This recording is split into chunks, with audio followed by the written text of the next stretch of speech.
नमस्कार. आज आपण अगदी घाईच्या वेळी पटकन होणारे पण तेवढेच पौष्टिक असे ऑमलेट बघणार आहोत.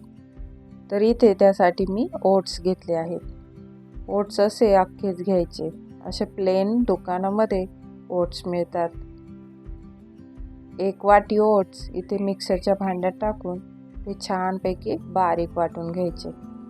आता हे बारीक वाटून घेतलेले ओट्स एका बाउलमध्ये काढून घेऊया.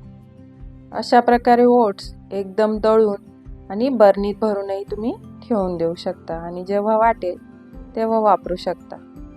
तर आता यामध्ये 1 हिरवी मिरचीची पेस्ट घातली आहे. आता तुम्ही तुमच्या आवडीप्रमाणे तिखट घालून घ्यायचे. बारीक चिरलेली कोथिंबीर, चवीनुसार मीठ, अर्धा चमचा हळद आणि थोडे थोडे पाणी करून आता हे सर्व चांगले मिक्स करून घ्यायचे. आता हे बॅटर थोडेसे पातळ राहिले तरीही चालेल, कारण 5-1 मिनिटासाठी आपण ते भिजत ठेवणार आहोत. तर ओट्सही पाणी भरपूर प्रमाणात ओढून घेतात. जसा रवा फुगतो त्याप्रमाणेच ओट्सही थोड्या वेळानंतर फुगून येतात. त्यामुळे थोडे पातळसर राहिले तरीही चालते. आता हे 5 मिनिटासाठी झाकण ठेवून असेच ठेवून द्यायचे. 5 मिनिटांनंतर तुम्ही बघू शकता आता हे चांगले घट्टसर असे झाले आहे. ओट्सनी सर्व पाणी ओढून घेतले आहे. तर त्यामध्ये आपण थोडेसे अजून पाणी ॲड करून मिक्स करून घ्यायचे. आता हे बॅटर पाणी टाकून मिक्स करून घ्यायचे. आता हे बॅटर खूप जास्त पाणी टाकून पातळ करायचे नाहीये, तर थोडेसेच पाणी टाकून मिक्स करायचे. आणि आता त्यामध्ये 2 अंडी फोडून टाकायचे आणि चांगले मिक्स करून घ्यायचे. आता जर तुम्ही व्हेजिटेरियन असाल तर तुम्ही यामध्ये अंडे न घालता फक्त भाज्या घातल्या तरीही चालतील. भरपूर साऱ्या भाज्या घालून असेच ऑमलेट करू शकता, तरीही छान लागते ते.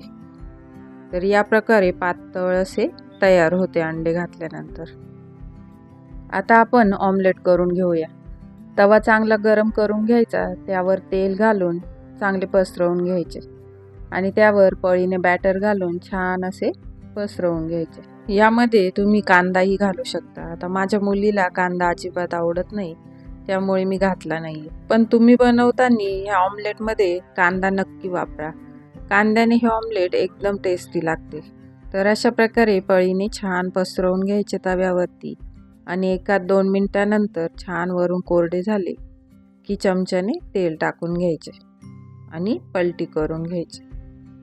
हे ऑमलेट अगोदर मंद गॅसवरतीच भाजून घ्यायचे आणि पलटी केल्यानंतर गॅस मोठा केला तरीही चालेल. तर अशा प्रकारे ओट्सचे ऑमलेट एकदम टेस्टी असे नाश्त्यासाठी तुम्ही नक्की बनवू शकता. तर ओट्समध्ये फायबर जास्त असल्यामुळे पोट लवकर भरते आणि जास्त खाणेही टाळतो, त्यामुळे आपले वजनही नियंत्रित राहते. शिवाय डायबिटीस लोकांसाठीही नाश्त्याचा उत्तम पर्याय आहे. यामुळे रक्तातील साखरेची पातळी नियंत्रित ठेवण्यास मदत होते आणि प्रथिने व पोषक तत्वेही ओट्समध्ये खूप प्रमाणात असते, जसे की आयर्न, मॅग्नेशियम, झिंक यासारखी खनिजे ओट्समध्ये आपल्याला मिळतात. त्यामुळे डाएट करणाऱ्यांसाठीही हा नाश्त्याचा खूप चांगला पर्याय आहे. तर तुम्ही नक्की बनवून बघा आणि कसे झाले ते कमेंट करून नक्की सांगा. तर इथे मी अजून एक ऑमलेट बनवून घेते आहे. तर या प्रमाणामध्ये 4 ऑमलेट आरामात बनतात.